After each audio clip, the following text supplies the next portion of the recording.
Bienvenue dans ce nouvel épisode de podcast pour démarrer cette nouvelle saison que j'ai intitulée Identité et relations. Qui sommes-nous quand nous cessons de nous définir à travers le regard des autres ? Cette saison est une invitation à explorer les liens profonds entre identité, reconnaissance et relations à la lumière du design humain. Non pas comme un système à comprendre, mais plutôt comme une cartographie vivante à ressentir.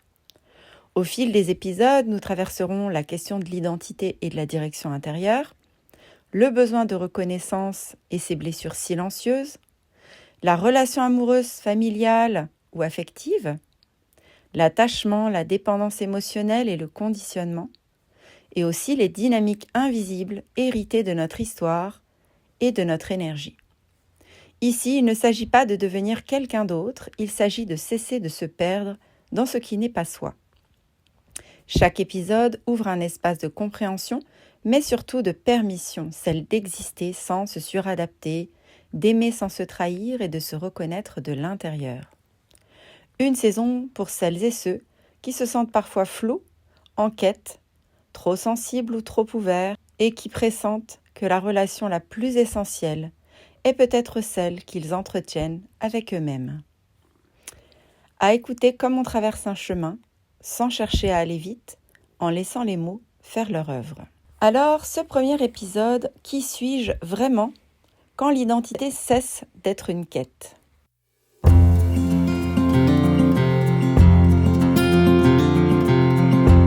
Qui suis-je vraiment ?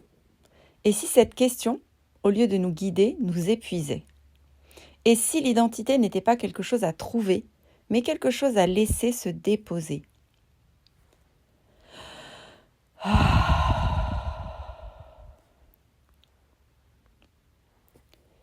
Je vais commencer par ouvrir cet épisode avec une question simple, presque chuchotée.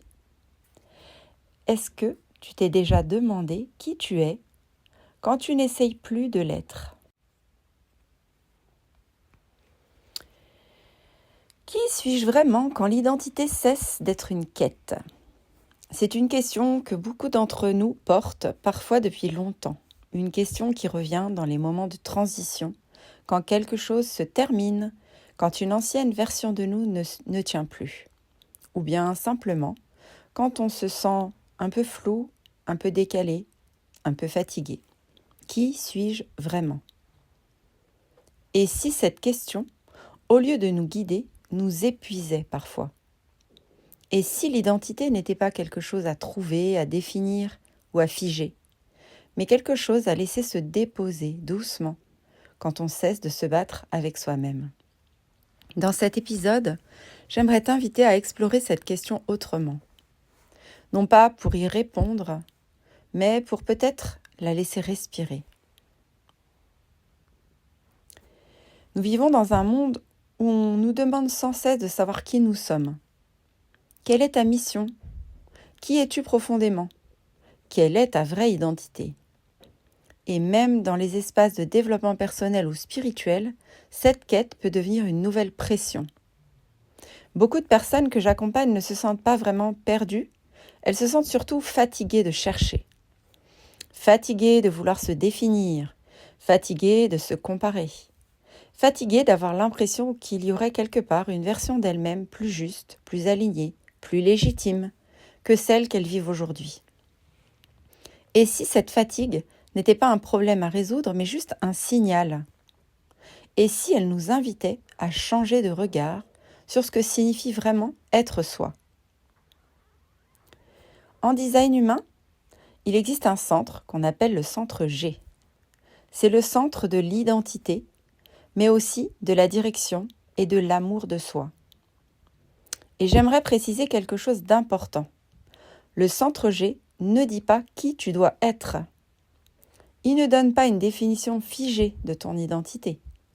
Il parle plutôt de ce sentiment très subtil de te sentir à ta place, d'être cohérent avec toi-même, de sentir que ce que tu vis, ce que tu fais, est en accord avec ce que tu es profondément. Le centre G ne se comprend pas avec la tête, il se ressent. Et c'est souvent là que la confusion commence. Certaines personnes ont ce centre G défini. Ça veut dire qu'il est coloré dans leur bodygraph. Elles peuvent ressentir une identité relativement stable, une direction intérieure assez claire, un sentiment de continuité dans ce qu'elles sont. Elles peuvent plus facilement dire « voilà qui je suis ». Cette stabilité est une force, mais elle peut parfois devenir une prison si on s'identifie trop à une image, à un rôle, à une histoire que l'on ne s'autorise plus à faire évoluer. Même une identité stable a besoin de respirer. D'autres personnes ont le centre G non défini ou ouvert, ça veut dire qu'il n'est pas coloré, il est blanc dans le bodygraph. Leur identité est plus fluide, plus mouvante, plus sensible aux lieux, aux relations, aux environnements. Elles peuvent se reconnaître différemment selon les contextes, changer, se transformer, parfois sans vraiment expliquer pourquoi.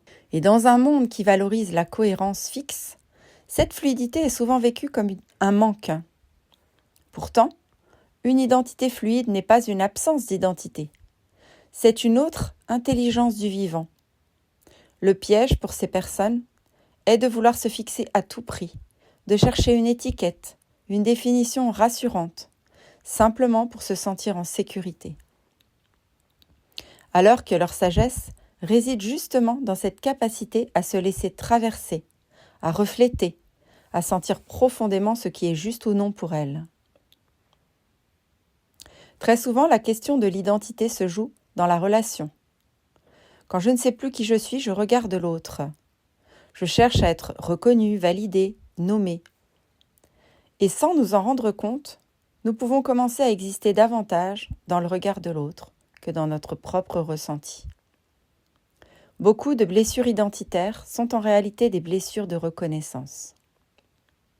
C'est là que les relations, l'amour, la famille, deviennent des miroirs puissants, parfois nourrissants, parfois douloureux. Cette saison de podcast ira explorer ces miroirs. Mais aujourd'hui, j'aimerais simplement poser cette idée.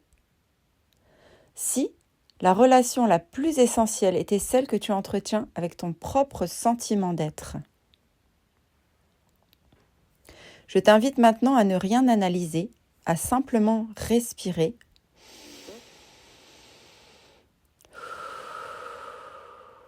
et à laisser cette question résonner sans chercher à y répondre. Qui serais-tu si tu n'avais plus besoin d'être reconnu pour exister ? Laisse cette question se déposer dans ton corps.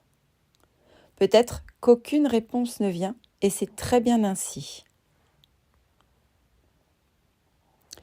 Peut-être que finalement l'identité n'est pas quelque chose à comprendre ou à expliquer ou à maîtriser. Peut-être que c'est simplement quelque chose à honorer, exactement là où elle est vivante aujourd'hui. Dans les prochains épisodes, nous irons explorer la reconnaissance, les relations, l'attachement et les conditionnements invisibles qui façonnent nos liens. Merci d'avoir traversé cet espace avec moi. Et si une chose pouvait rester de cet épisode, peut-être que ce serait celle-ci. Tu n'as rien à réparer pour être toi.